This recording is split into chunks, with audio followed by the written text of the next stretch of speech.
Парни, привет! Сегодня поменял китайскую стойку, которая стучала. Вот этот распилил ее нахер. Вот кожух. Туда амортизатор просовывается. Вот это кольцо обжимается вот здесь, вот в этом месте. Амортизатор проходит туда, в отверстие. Здесь отбойник вставляется. И здесь, получается, выходит штука амортизатора, проводки.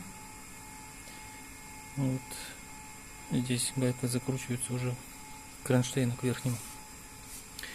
И у меня вот этот стакан не был закручен, недозакручен. Он должен вот этим своим краем упирать вот эту шайбу. А он ее не упирал, и вот эта шайба на мелких кочках стучала вот здесь вот так. И я пытался его докрутить, но там, видать, еще китайцы, когда собирали, резьба закусилась, и они его не до конца закрутили. И он ни туда и ни сюда, пока я его вот не распилил. Устроено это таким образом. Сейчас я вытащу ее. Вот. Пытался ее закрутить, выкрутить, грани сорвались, и все. Сюда отбойник вставляется, эта хрень туда прикручивается.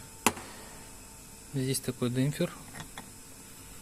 У штока амортизатора есть площадка, она вот здесь упирается. И получается, когда этот пакет весь стягивается гайкой, вот так должен быть прижат. А так как кольцо вот это металлическое не было зажато вот этим стаканом, оно здесь на мелких кочках, резина прожималась и она стучала. Вот такая вот конструкция. В оригинале точно так же, только в оригинале нет вот этих двух уплотнительных колечек в верхнем саленблоке, которые постоянно воздух травит, ну, когда уже все состарится, там резина через корпус пропускает. Вот, может быть, кому-то будет полезно, кто ищет стук. Если стоит китайская стойка, она новая, прошла где-то всего лишь, не знаю, около, наверное, 2000 стала стучать. Стучала. Вот здесь вот набито.